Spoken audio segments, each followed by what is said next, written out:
Hello friends, আজ একটা সুস্বাদু খাবার নিয়ে চলে এসেছি। খাবারটির নাম মোগলাই মটন। মোগলাই মটন তৈরি করতে লাগবে 1 কিলো মটন, তাতে 1 টেবিল স্পুন নুন। এবার এর মধ্যে দেবো 1 টেবিল স্পুন লঙ্কার গুঁড়ো। এবার এর মধ্যে দেবো 2 টেবিল স্পুন জিরের গুঁড়ো। এরপর দেব 2 টেবিল স্পুন ধনের গুঁড়ো। এবার দেব 1 টেবিল স্পুন হলুদ গুঁড়ো, যাতে কালারটা ভালো আসে। আমি আগে থেকে আদা রসুন একসাথে পেস্ট করে রেখেছি, সেটা দিচ্ছি 4 টেবিল স্পুন। আপনারা চাইলে আলাদা পেস্ট করে দিতে পারেন। এবার এই মিশ্রণটিকে ভালো করে মিশিয়ে নিতে হবে, যাতে মশলাগুলো মাটনের মধ্যে ঢুকে থাকে। এটা 10 থেকে 15 মিনিট রেখে দেবেন, একটা চাপা দিয়ে রেখে দেবেন, তাতে জিনিসটা ভালো হয়।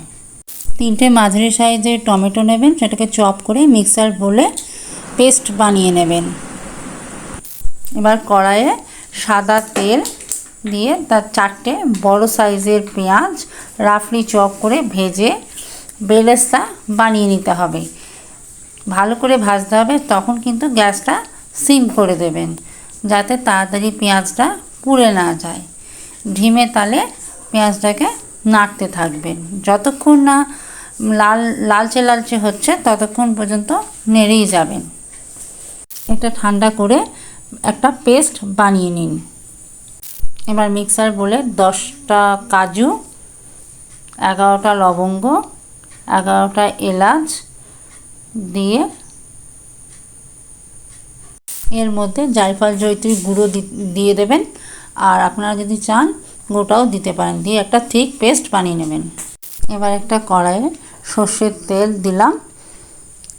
তেলটা গরম হলে আমি 4টে আলু 2 টুকরো করে কেটে ভেজে নিয়েছি। ভালো করে লাল লাল করে কিন্তু ভেজে নিতে হবে আলুটা, আর গ্যাসটা তখন সিম করে দেবেন। আপনারা চাইলে বেশিও দিতে পারেন। এবার কড়াইয়ে 4টে তেজপাতা দিলাম। দারুচিনি থাকলে দিতে পারেন, যেহেতু আমার কাছে দারুচিনি ছিল না, সেই জন্য শুধু তেজপাতাই দিয়েছি। এবার ম্যারিনেট করা মাংসগুলোকে কড়াইয়ের মধ্যে একে একে করে ঢেলে দিলাম।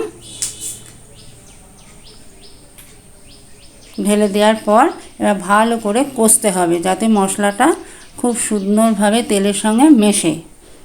ভালো করে কষতে হবে, তখন কিন্তু গ্যাসটা সিম করে দেবেন।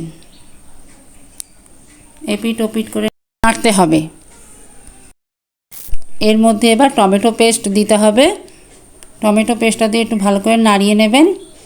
তার মধ্যে 4-5টা রসুন থেঁতো করে দেবেন, দিয়ে এটাকে আবার নাড়তে থাকবেন।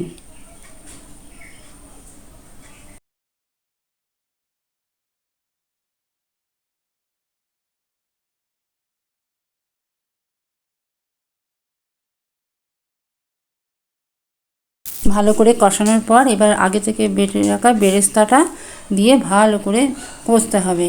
এরপর কাজু কিশমিশের যে পেস্টটা বানিয়ে রেখেছিলাম সেইটা দিতে হবে।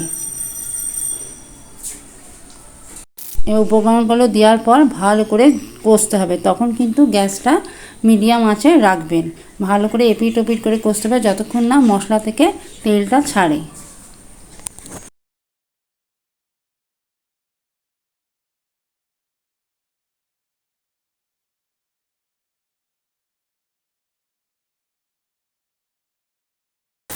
যখন কষানোর পর তেলটা দেখবেন মশলা থেকে ছেড়ে আসছে, তখন হাফ বাটি টক দই এর মধ্যে মিশিয়ে দেবেন।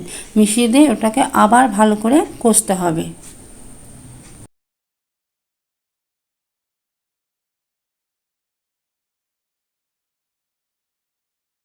দেখুন এবার মশলা থেকে তেল যখন ছেড়ে গেছে, তখন এবার 1 চামচ গরম মশলা দিয়ে আবার ওটাকে নাড়তে থাকলাম।